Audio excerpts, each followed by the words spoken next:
Morning, everyone. I think this is part 7 of my prepping for tournaments. So, as I said in my last one, I had my local top 8, which I won. There's been photos out there of me winning. Uh, and so now the next one is Everwinter, which is, I believe, in 2 weeks from today, which is, it feels so short, but, obviously with Christmas break and stuff, I'm off work a lot. Maybe, hopefully, get some more games in. I've actually played a good bit of games in the last couple weeks since making these videos. I got at least like 15 to 16 games. It feels like of Red Skull 2. I think he's been in every game I've played in the last 15 games, um, which has been great. He's been working very well for me. Obviously, like I've said in multiple videos, he's working for me.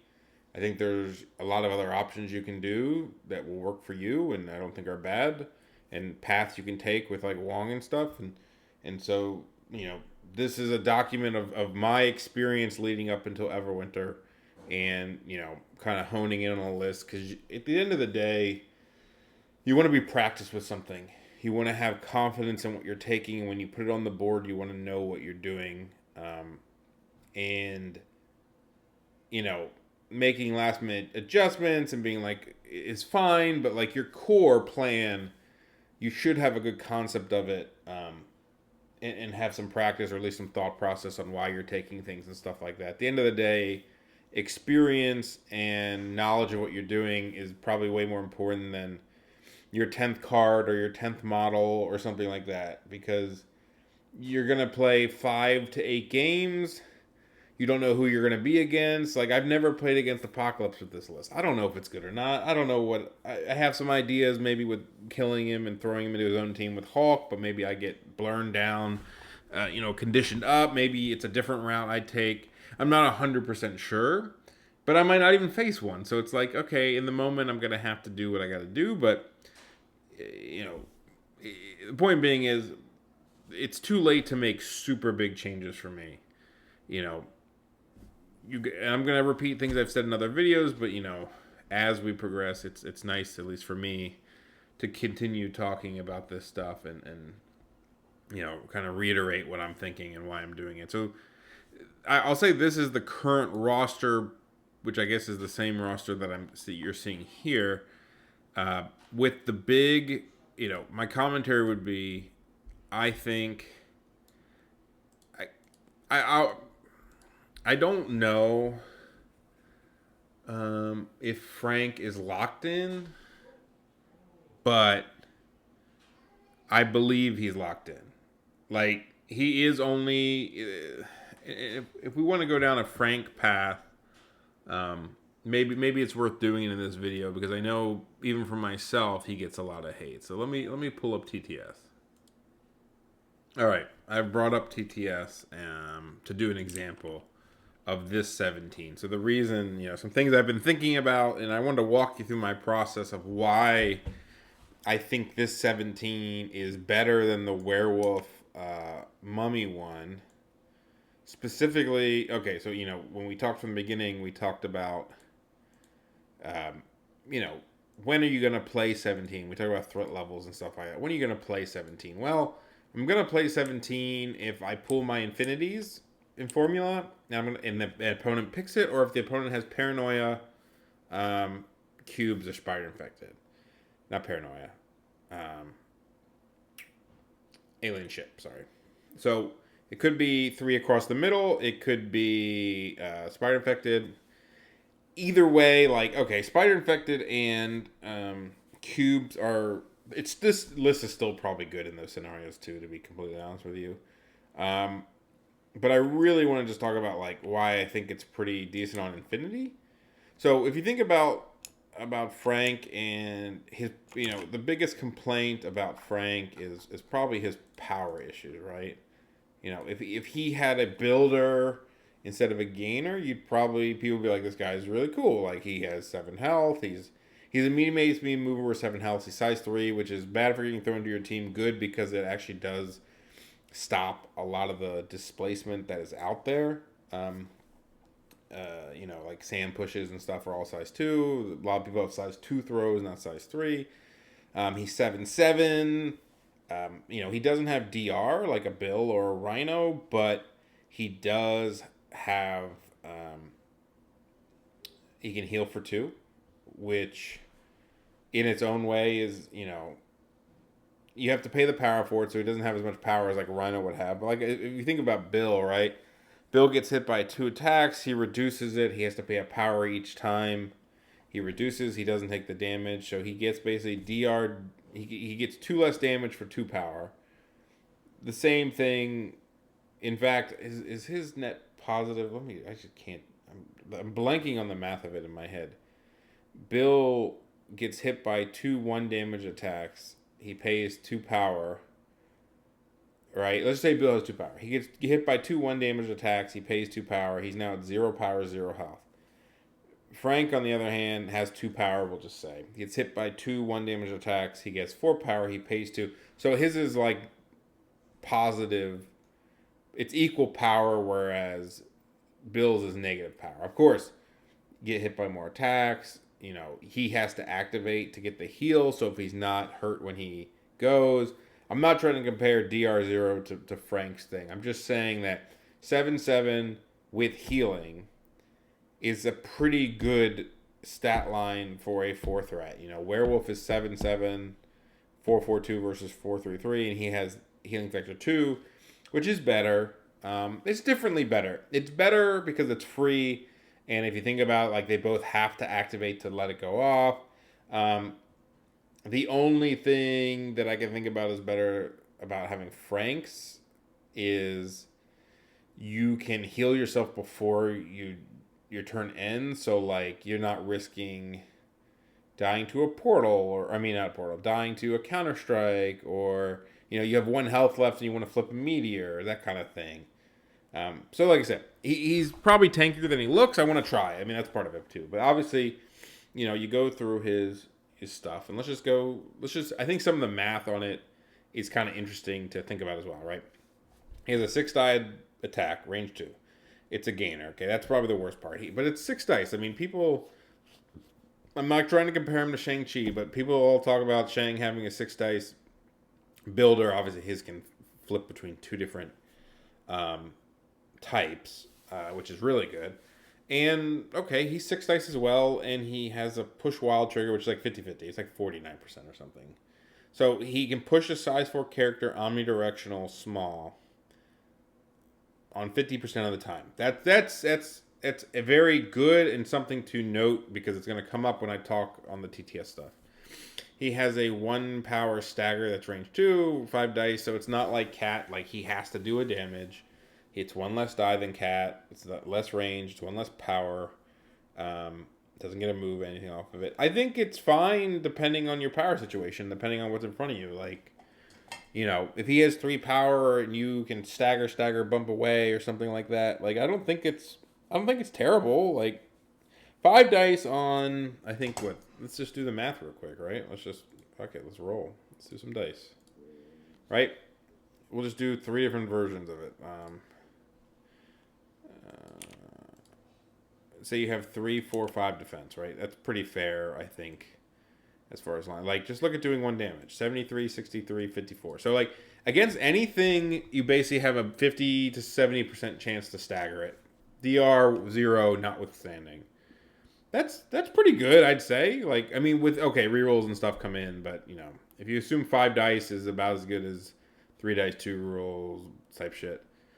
Most big, it's good. It's fine for 1 power to try it. Of course, it's not guaranteed like Cat.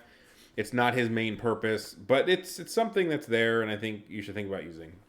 Spender, 6 dice, but he gets +1 die for all the damage he's taken, and then he has a size 4 character medium throw that's on any directional. So if you're, it could be up to 12 dice if you're hurt. Which is pretty cool. 12 dice spender that can do a medium throw on a crit skull, which I don't know what the odds on it on 12 dice are. You also have bats to potentially. It's a pretty good spender if he takes damage. He has a charge, which a medium-based medium mover with charge is never going to be bad. A size 4 throw off terrain, great. Again, you look at his card, and I just go through all the great things. You say, wow, he has a power issue. 100% agree with you. It is nice, I guess, that his charge, like if you start a turn with 2 power and you charge attack, it refunds its power. It does suck that you don't get the power to do his throw from that, so like it is a bit shitty in that case. But this is one where, and you know, people will say, well, he's not that good with bump because he doesn't have the power to fuel it. We just had issues before. Why would he be any good with bump? I do think he's fine with bump. I don't think he's bad with it. Of course, you know, he does need some power to do stuff. But that is why, you know, the commentary is he's used a lot of the cases I want to use him for is 17. Well, 2 of the 17s, one of there's 2 secures. One of them is Infinity, which gives you more power. One of them is Extremist, which is fine. The other one is Cubes, which I already think that MS has a little bit, not a huge problem. We have Voodoo, we have IHAW, we have things that like cubes. But, you know, he is one that actually does use the power well, plus he's tanky enough to, like, take the hits and then heal it.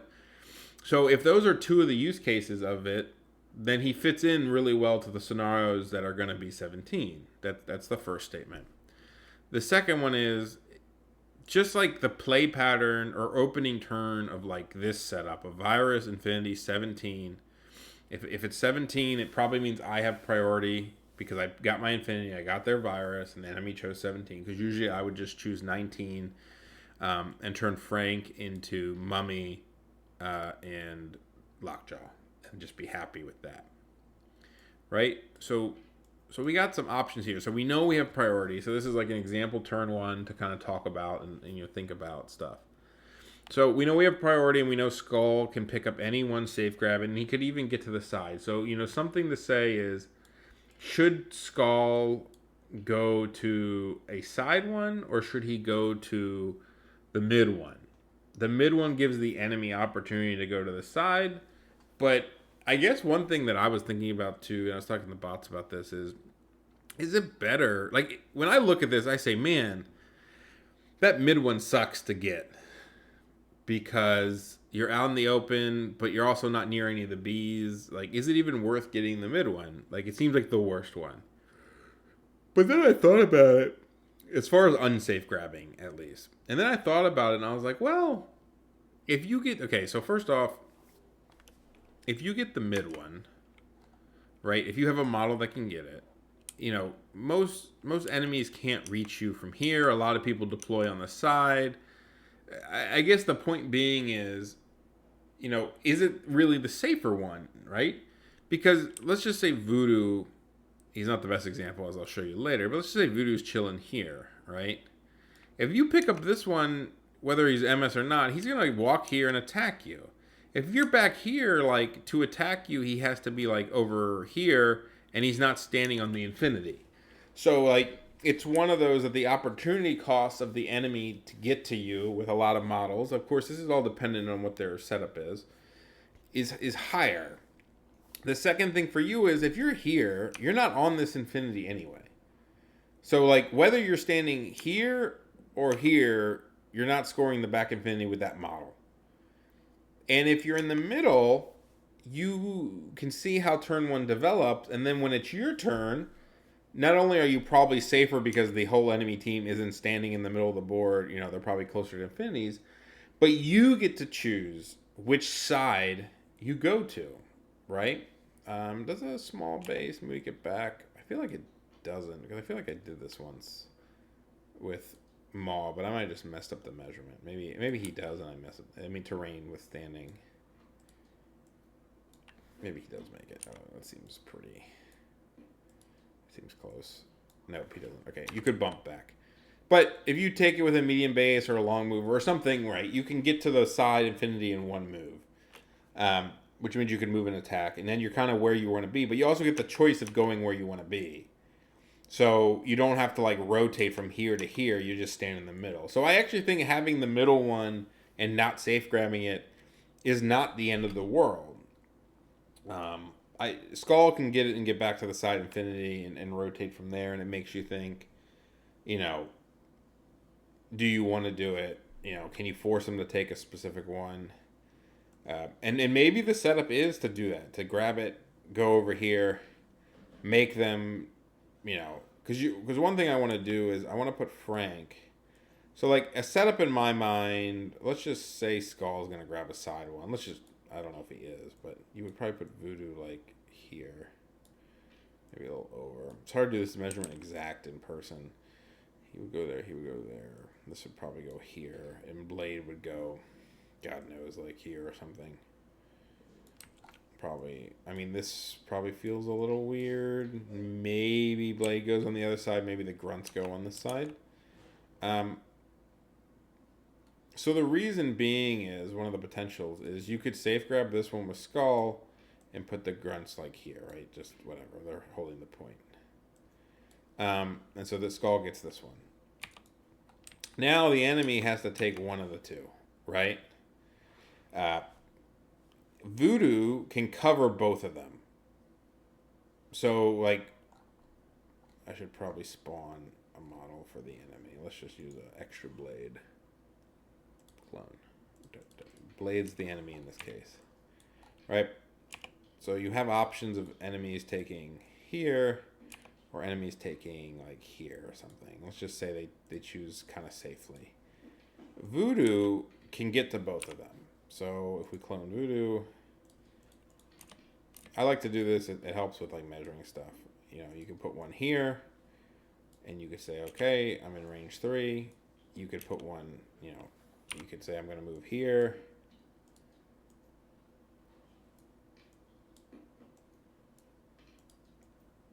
You're not within range 3, but you can bump within range 3. You just bump to like in the front of the infinity and attack him. So Voodoo can get to both. And I really actually think if you position Voodoo correctly, this is a tough measurement. This is actually a very tough measurement. Voodoo might even be too far to the side. But if you can get Voodoo like exactly range 3, he's probably just a little short. Probably should be just, I don't know if he makes the bump. It's very close. Probably not. But let's just say he doesn't make the bump. So now what you're left is whichever one they take, Voodoo can attack them. But more specifically, if they don't take one, you can take the other one. So if they take this one, Voodoo goes and gets them, and then like Blade or Frank goes and gets this one. Probably would get with Blade if I can do it more safely, because Frank picking up a virus and not having anyone attack him, he's kind of sad the next turn, whereas Blade can kind of come back. Now Voodoo, the reason is like, this is where like you almost like want him to take this one, and then you can give this one up for free. I don't know. You're gonna get 2 of them, so it doesn't matter. But if they do want to like risk getting the one in front of Frank, the reason I like Frank is, okay, he can walk, right, and then bump to the point, and he can always attack. So he's getting, the bump is basically paying for itself because he's going to get an attack. He has a 6 dice attack with a 50-50 chance to push them. If you happen to push them backwards, right? Like here. Now, something like Voodoo, depending on where Voodoo started. Right? Voodoo would probably be closer to the middle. I mean, he can be all the way over here and still attack that guy. You know, there's a chance you could get Voodoo to where he can hit thread in the middle and not only threaten this guy, but he might be able to threaten him with like just a bump. So he could double tap the person who takes this one. So I think the pressure on the side one is so great that like there's nothing they can do. Now, I think you can make claims of like, okay, Skull should be here, and then Blade should take the middle one. And now you're saying if you're going to take the middle one, they can either unsafe grab in front of Skull, which you could be like, that's nasty because they're going to get you, or they safe grab, they try to grab Frankenstein's, and then you just do what I just said, and then Blade's in the middle, and he rotates whatever way he needs to. That's kind of like, so this is what, when you take Mummy and Werewolf, this doesn't work. Mummy can't threaten either side turn 1 unless somehow your grunts die and you get a soul and you walk and It's not a good threat. So you're not threatening either one. You're gonna just walk on an infinity or take the extract. Blade, but Blade can already do that. Blade threatening on the middle is not that good. And then you also don't have voodoo to threaten it, right? So like werewolf attacking is sure a 6 dice with a place, maybe a pounce. He's just not as good as voodoo doing it. And so this gives you three people who can attack the midline turn one pretty well. The grunts can shoot. Blade can do whatever Blade does, whether he's picking something up or shooting them or what. And so I just feel like the turn one pressure is so much higher, and you can adapt to what the enemy's doing. Like you're probably going to put Skull on the side. You're going to put Blade like in the middle between two of them on one of the potential. Maybe Skull grabs the middle and walks back. The only thing I don't like about that is, which you're going to probably walk away from Frank's side, and maybe the answer is no. You're not going to walk away from Frank's side. You're actually going to walk towards Frank's side. But I don't know if I want my whole entire team over here. But I guess the other argument would be, okay, you put your grunts like on the back of this, right? You just put them here. Like this. Red Skull goes and grabs this one and then walks here. He doesn't even need to walk the full way if you want. You could walk... I mean, he could just stay in the middle if he wants. Because I think if you're in the middle, he can get to both of them. So he could just sit here and say, well, I could go either way next turn. Now, you're not getting a power. It's probably not good. But if you're getting this one, this is the only safe one for the enemy to grab. You can put Blade like here if you want to like say, if you don't get it, I'm going to get it. And then you have Voodoo and Frank on this side and say, all right, well, you're probably not going to grab that one. Because if you do, Frank, Blade gets this one, and then they're going to come gang you. Especially if Skull's like starting there. But then you get the one on the left for free, and all your good models are on one side of the board. And okay, turn one, you score. They're probably not going to stop this one from you unless they can double walk across. It's probably going to be 4-3, and now you have two viruses potentially on one side of the board because they're not going to go after this one, and like you have this bunker. I hate doing this. This is so dumb, but you have this bunker where not only they have to kill the grunts, but they have to keep two models over here to score them, right? And they have to now fight off whatever's over here to keep parity. And you have like a bunch of models, and Blade could always hang here if he wanted. Other kind of cool things is like Frank easily gets to the enemy infinity and double walk, so he can double walk to the infinity if he wants. We'll start the next turn with 3 power, assuming they haven't attacked him, so he can like double tap, charge, do his throw. Like there's a lot of things he can do if he starts on there. Without going too much farther, I think it's very situational. It's just proving my point. Like it also this list scales to 20 better because you can just add in Lockjaw. So usually when I talk about the 19 that has, we talk about rosters and we say, oh, I really like this 19 right here. This 19 doesn't scale. Oh, not that 19. This 19. I really like this 19. This 19 doesn't scale to 20 that easily. I don't have an unaffiliated 4. If I had a second affiliated 5, okay, Voodoo drops up and Lockjaw becomes a 5, and that is a good team, and that is something to discuss. But also you could just make Mummy Frank and then just play it like that and say, okay, that's fine. Like, I still get Lockjaw as my support piece. I have people that can move people around. Just doing all the stuff we did before. Mummy is an exceptional 3. I don't know if I can make the statement. It's probably almost fair, but probably not fair to Frank to say that Mummy's better than Frank. As a threat for threat, of course, 100%. But, is Mummy a better model than Frank if they were both free? I don't know. I have to play him, but that'd be the upgrade.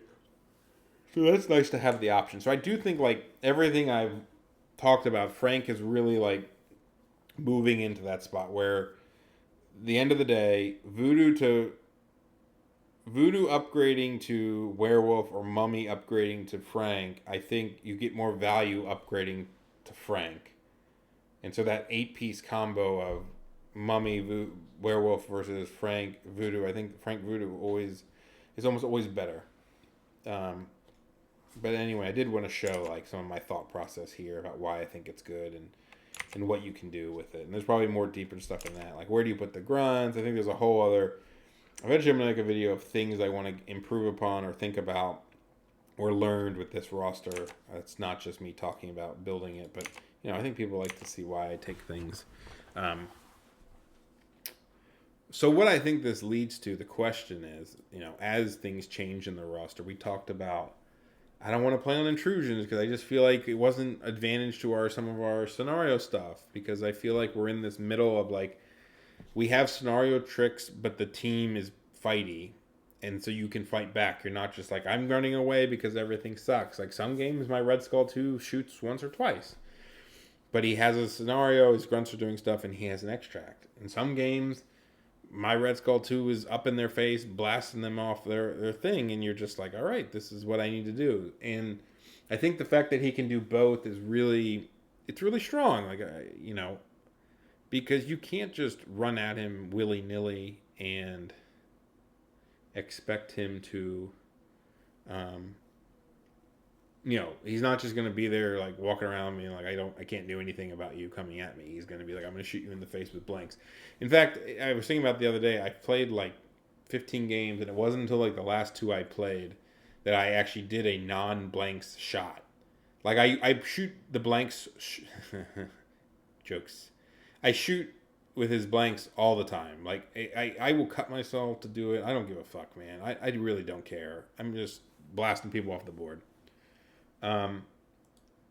So I think what this kind of led to is, okay, we talked about Cosmic, trying out the 16. I do think the 16 is really strong. I like this setup right now. I don't want to play hammers. My anti-hammer thing has nothing to do with the hammer tax. It has to do with 18 threat. I don't really love 18 threat. I can't take Skull and Ihawk together because I don't have Wong. There is a cool, I'll say trick or something, but something to kind of note with what's it called? With the big man himself. So if you talk about hammers, I guess I'll show this. Why not? I'm in the mood. So ignore, or pretend they're hammers, right? These are hammers. If you do have Wong, if you have like Wong, Red Skull, Ihawk, and you probably have priority, because I wouldn't choose. I just lost them all. They just all went in there? What the fuck? Anyway, Ihawk can threaten both hammers. Like, he can obviously like pick up both. It was never an option. But one thing he can do that's kind of cool is you put him in the middle on this hammer, and you have Red Skull safe grab one of the hammers, right? Go safe grab one. The one you least want them to get, right? So, like, here's a thought. If you grab, depending on what they have, you're going to have priority. And maybe they have priority if you have your own hammer. So there's, this works both ways. But let's say they have priority. You want to put Red Skull in front of the hammer you want them to take less, right? If they have a tanky model or something, you want to force them to try not to take the one in front of Red Skull. Because what you want to do is you want, and assuming they don't have a safe grab, which if people want to Namor, attack it and walk back, just let them do it. Like if they have a Namor, you can wait till like last deployment and deploy it on the other side. But that being said, this is a lot of unsafe stuff. You want to safe grab one with Skull, maybe put his grunts here, maybe hand him here because he's good with the hammer. And then, like, let's say they take this one over here with some guy. It doesn't really matter, but they're on the side point. Maybe there's a point there, maybe there's not. But they're stuck over there. Could be Gamma, could be anything. One thing that's interesting is you can get this hammer and get to him if you have Wong. So the normal thing is pretty easy. Oh, if it wasn't hammers, right? If it was Montesi, for example. Oh, I'm going to pick this up, one below all, bump and get to the midline just like normal. You can't do that with hammers because of the hammer tax. What you can do is, even if you're in this exact setup, like Cosmic or Extremis and hammers and it's on 18, you can go, okay, I'm going to safe grab one with Skull. Wong's going to stand on the back point. and give a power to iHawk. And what you have to do is you have to teleport first. So you want to one below all to within like one of this, right? You want to make sure you get it. You can't measure it, but you gotta get close. So you spend, if he has 4 power because of a Wong, you spend 2 power to one below all before you pick up the hammer. Now you pick up the hammer. Now you walk. It's not that fast. Now you walk. Oh, why does it do that? And then you bump. So now you get to the point. You get to the side, and now you get to hit whoever. And you could have done that to either side. Now you get to hit whoever is on the side with an 8 dice hammer attack. You're going to have no power. But if you do damage, if you throw him into something, like it could be really big. And then you start next to him next turn. So and you have a hammer. So like now you have a hammer on Red Skull. You have a hammer on iHawk. They got whoever's hammer's here. And you have iHawk ready to attack whoever has their hammer. So like you have the advantage there where like you're probably going to get prio with a model next to them, right? And so you're probably going to put your grunts here. Red Skull's going to walk back. Wong will be here. Blade probably should be in front of this because, or in range of like, if you can get the iHawk throw off, depending on how much damage he does, you probably want to throw him like towards Blade, and maybe Blade can like either double walk on the point just to get next to it, or walk attack him and try to get the hammer off of the model. I mean, hell, depending on how things go, you might even kill this guy. He's this guy turn 1 and get his hammer and be up 3 on hammers. And now 2 of them are on the iHawk side. Red Skull's back here. You can start rotating where you can say, all right, the grunts, you either kill them or they just double walk, back to this point. Wong can rotate. It's actually not the worst thing in the world. I don't hate it. I don't know if it makes me want to take Wong myself, but that is a cool use of it. When I was talking to Boots about it, I do like that he can get there from here, so he can threaten both. Not like you could always double pick up the other side, but why not just fucking go kill this one and then have somebody ready to pick up the other side? That's my thought process there. I'm not gonna lie, that play itself gets me mildly interested in playing Wong, because you can't do that without Wong power.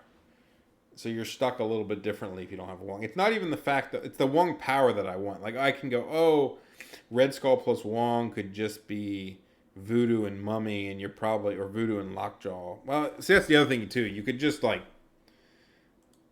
take Voodoo and Lockjaw if you wanted, and I guess that's another note you could have, is you could say, all right, I'm going to start here. If you have prio, for example, because you can make the assumption you're not going to play hammers without prio, you could take this one with like Blade or something, and now you have Lockjaw, or you could safe grab with Lockjaw if you really want, but now you have Lockjaw, him, and you could, you take this one, and maybe this is actually just like a good opening too. I wish I had my models. Let me close these. Oh my god, I did the wrong way. Shit. Oh my god. I can do this. With the team I was just talking about, the Mummy, Lockjaw, not Lockjaw, the Voodoo. Oh, fuck those. I think there's an 18 of this. That is probably slightly underrated on hammers. I actually kind of like this. I mean, you're getting, it's basically Lockjaw and Voodoo for Red Skull and Wong. You have a pretty shitty model. It's close, it's close, to be fair.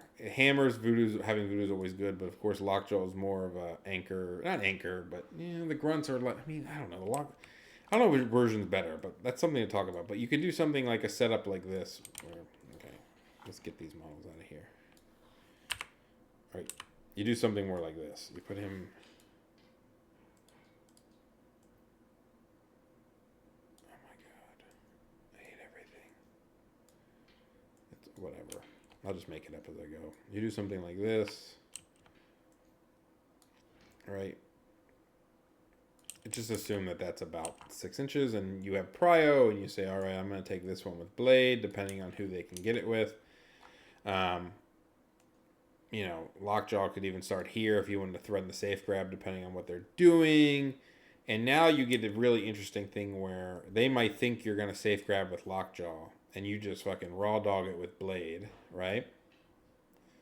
And then they go, oh shit, what's happening?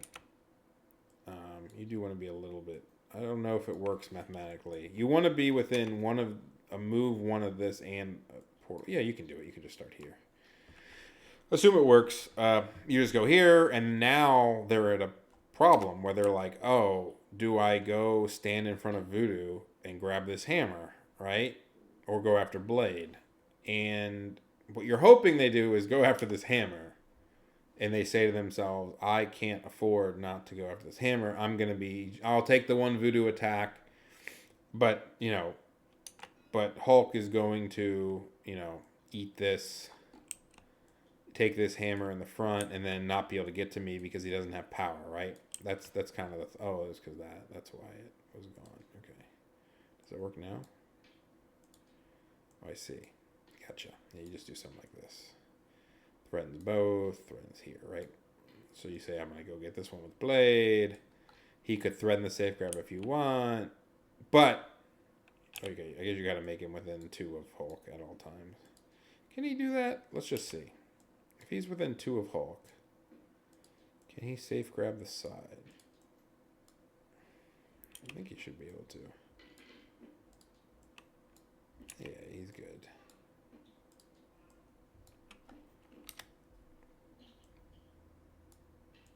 So you safe grab with blade, because they might not see it coming, right? And now you want them to take this one, or you're going to take it, right? And so if they don't take it, maybe you just say, fuck it, I-Hulk double walks over here, picks up both of them, and say, all right, do you have a model that can dislodge 2 hammers from I-Hulk? If they do what they probably have to do, which is go after this hammer, what you then do is you say, all right, well, fuck you. I'm going to teleport I-Hulk, range 3, and then I'm going to walk and pick up this hammer with Lockjaw. And then when I-Hulk gets to go, he's full power. He's just going to bump to, he's going to leap or one below all or whatever. Go here, double tap whoever got your hammer, potentially throw them into where Voodoo is, and now I have 3 hammers, right? Safe grabs, sure, everything can mess this up. This is ideas of like opening theory that is reactive to what your opponent is doing. You could, well, I actually really like that play, so I'm not going to say anything. I actually really think that play's cool. I think you could also do something where your first play is to teleport Blade here and then teleport. This one's not as good. You're not going to be on the back point. I was like, you could teleport I-Hulk here and then pick up. No, that does not work at all. You could pick up walk, bump, and get 1 attack. Nah, that's not as good. That sucks. Don't teleport Blade. I like that play a lot. I like this one a lot. I don't know if it's better than the other one, than the Wong one. But if you're not going to take Wong, I think this is a pretty interesting setup to do. Of course, Lockjaw is going to be a little bit lacking on power. He's going to only have 2 power turn 2 unless somebody rotates back. But your first activation might just be to rotate Blade back to Lockjaw. Right? He's a hammer, rotate him back. Now, most of your power is over here because potentially you have 2 hammers here. And you can, Lockjaw's going to have, 5 power to start. You can teleport him, teleport somebody else if you want. Who knows where Voodoo is depending on what the enemy did. You might have 3 hammers on the back point at this point, at some point. So I really like that play. And maybe that solves my 18 more than I think it does. Because otherwise this is where where this was getting to was the idea of do I need werewolf in my roster at all? Go through the threat levels.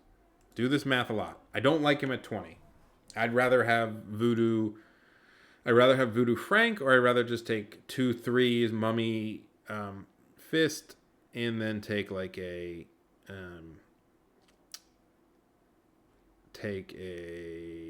Mummy Fist, and then take another 5. So like he could be an out of affiliation 5, like an A bomb or something.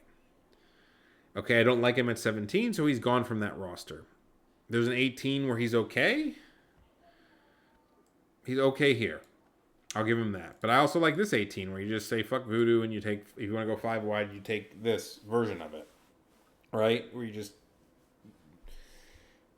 like, Fist, Mummy, Lockjaw, I feel like could be better than what we just said. You also have the option here where you could take another out of affiliation 3 if you're saying, well, I don't really like Lockjaw in this case, which is probably not true. Maybe it's just never true.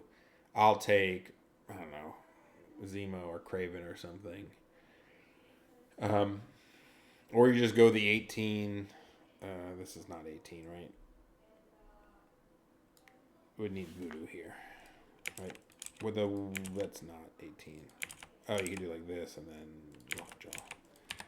Like these two, I really like these two 18s more than this 18, right? So if you don't like him here, you don't like him here, you don't have him at 16, you don't have him at 20, maybe he's just gone. Like, maybe he's just out of my list. And just say, like, this is the only roster that I remotely like. That's the only roster with Werewolf right now that I'm like, oh, okay, that seems fine. It sucks to say that, but maybe it's the curse of the way this roster is built. I don't want to demean Werewolf. I don't dislike him. It's just like every roster starts with Blade, right? Because I'm not taking leaderless. And then you say, and then I think every roster is going to have Blade, Red Skull 2, or Eyehawk. As much as I hate to say it, I do think this style of what I'm going for has played closer into the Eyehawk realm. And I want to be very clear that I've only played Eyehawk like 3 games. And so he's definitely a plan, and there's more plans with him, and Lockjaw goes well with him, some of the teleport stuff. But he's not like, I'm taking Demons, Gamma, Fisk, and slamming his ass every time. But he's there, because if it doesn't, it's enclosed Red Skull 2, which Red Skull 2 is a much, like, one of my most taken models. My little, like, shameless plug is I'm pretty sure I played, like, 15 to 16 games of Red Skull 2 Sons and, like, never lost with him. There was one game that didn't finish that was close, but I don't think I've ever lost a game with him recently. I can remember, and I played some good people. Now, there have been very close games I could have lost. I'm not saying he's unbeatable, but testing has been successful is what I want to say. It's not been like, oh, I've used him and been like, he's terrible. Like, he's been working for me, so he does fit my style very well. Okay. So if I look at that and say, well, could Werewolf be gone? Right? And then we look at Thor 2 as the other one. I'll give you 3 reasons I don't want to play Thor 2 and one that I do. I do because there are some 17s where he's pretty funny to play, and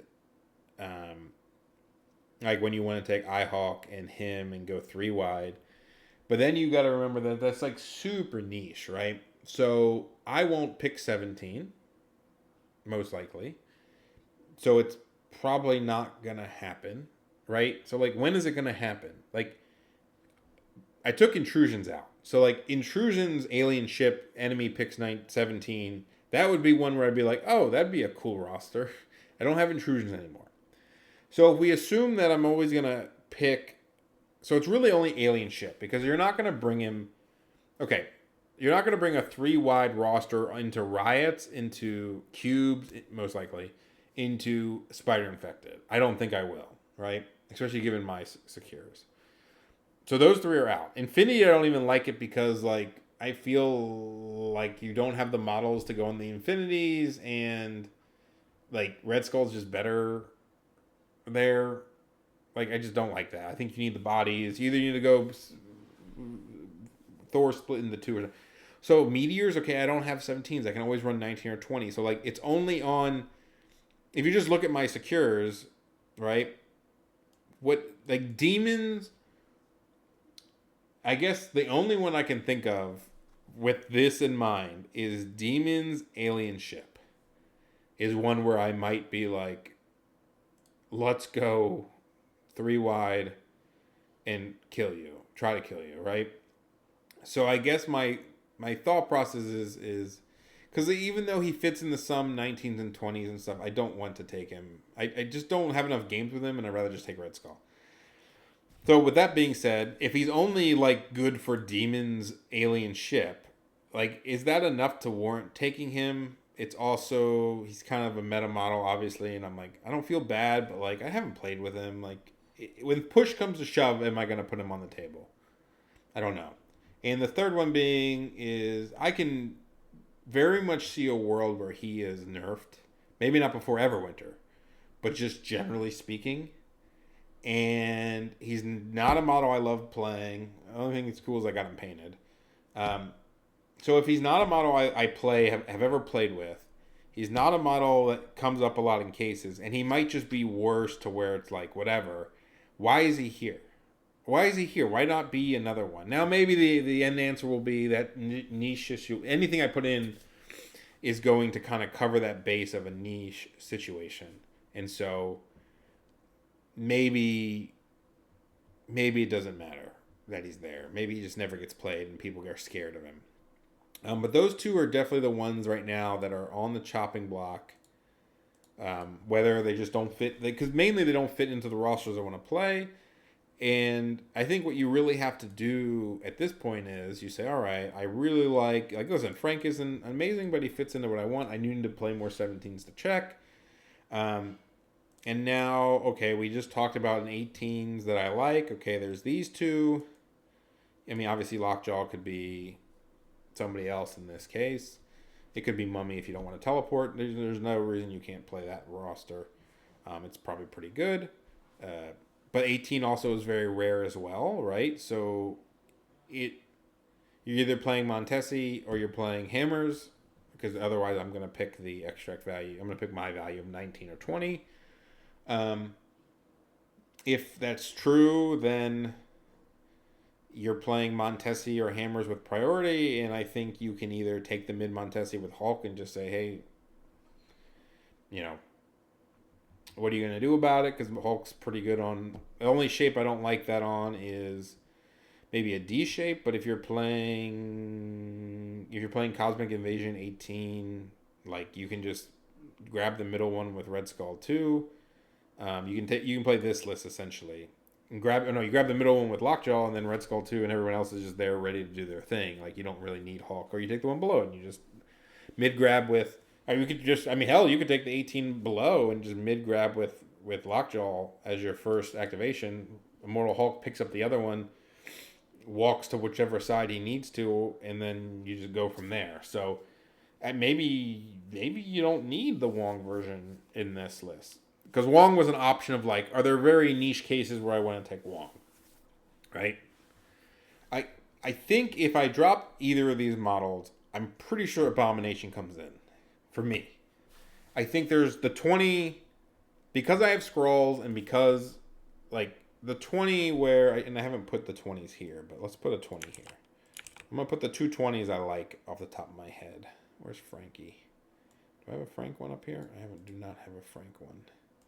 Let's just say, because the 17 should be, I know this is a long video, but hey, listen, we'll end it soon. Unless you're really loving the content, then just stay with me, Frank. Right? So you have this, and then so you take the same thing. That's your 20, right? It's just an upgrade of Frank to Mummy, and that's how I do a lot of my lists.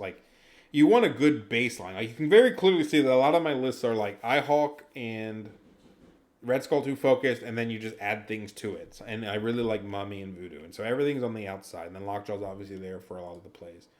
And so the other one I like the idea of, and I actually played the other day, was this. Played this last night. I really like this one on Scrawls because I think I've said it before. If you don't have priority, you're still setting up some I'll have to go through another video of that. I think I already did it. You're setting up some okay, if you take one of Red Skull's going to threaten a safe grab on one side, Abomination is going to threaten a safe grab on one side, and of both of them, enemy and your other side, and then you put Iron Fist in the middle to safe grab your close one. So now you go first, and you can safe grab any of them, any single. Oh, they're all three covered, terrain permitting, to be safe grabbed. Enemy has to make a choice. If they go the obvious choice would be the one that makes it harder to go 3-1 for me is the one in front of Red Skull. Because what I'll do is, but what your idea here is like, whichever one they take, okay, if they take in front of Red Skull, they really have to just take the one in front of Red Skull first. And if it's not safe, it's going to be very scary for them. Because Red Skull will just blow their ass up potentially. The reason they have to take the one in front of Red Skull first is because if they take one of the other ones, right? Let's say they take their mid one. You safe grab with Abomination. All right. Now eventually they have to take the one in Red. Basically, you set up in a way that if they do not take the one in front of Red Skull, they will not go 3-1. Because you will get the other two, unless they dive yours. But then you could also, like, if they take their side one with A-Bomb, you take their back one. If they take their back one first, you take their side one with A-Bomb. You can rotate backwards. Now, okay, they're probably not going to dive yours. They might be brave enough. If they do, great. I mean, it's whatever. If they want to. But now you go get yours with Luke. Or if they don't get the one in front of Red Skull right away, you go safe grab the one with Red Skull. And now you have two of them. And, like, they have to dive yours. And if they don't have somebody that can do it, you just go take it with Iron Fist. And now you have three of them with probably priority every turn because you're probably 5 wide and win first. And they're probably 6 plus 5 or 6 wide, maybe more. And you have things like Iron Fist can activate somebody with prio. You have A-Bomb can rotate. Your team can move around very well, but you're also very, like, you're weirdly tanky. I really like this roster. I really like this 20, to be fair, especially on Skrulls. So I think there's a world where, like I really want Abomination in my roster. To be complete. Like, just this conversation is making me want to maybe get him painted by my painter. He'd be so cool looking. He's a very badass model. I really like him, period. So I feel like he's going to go in the roster, whether it's for Red Skull 2 or Werewolf by Night. And then I think the next thought will be, okay, I want A-Bomb because he covers this one specific situation at 20, and maybe he's useful in other situations. I probably wouldn't bring him out much otherwise. I think this is the only one I can actually use him in with Red Skull 2, and I think in most situations I'd use Red Skull 2 over him. But Skrulls is probably one of the most popular extracts, and I have it. That's 2 reasons it kind of makes the cut over Thor 2, if you think about it, right? Like, what's more likely? I play on 20 Skrulls, where I have it, and it's one of the most popular extracts, or that I play on Intrusion. I don't even have Intrusion. Or I play on Demon's Alien Ship, which I have, where I can't pick the extract value. Right? I can't pick the value, and I don't have Alien Ship. So the enemy has to have it, where it's not a popular one. We have to pull it with prio, with my stuff. So assuming that the world sets up to where this could happen, and I don't pick my extracts, it's 50% chance I win prio, 1/2. 1/3 we pull my thing, and 1/3 we pull his thing. So it's 1 out of 18, so just under 5%, just over 5%. On a game that we have to, they have to have Alien Ship and really want to do it, and that's the assumption that, like, that my Lockjaw Mummy or Mummy Iron Fist combo isn't just fine on it, or some other thing where I take this team, or not that team, the team below, this team. You know what I mean? Like, so there is a little bit of, like, all right, it's not really that big a deal. Because, like, if you're playing, like, Alien Ship, you could, like, safe grab them and do shit like that. The only other thing I like Wong for, if I had to maybe consider Wong, would be it is kind of cute on 17. You can go 5 wide with Red Skull 2 and Wong, but maybe you have in Lockjaw, but then maybe you have too much support at that case. Maybe it's too much, but I don't know. It's not bad. I still have not missed Wong, absolutely not.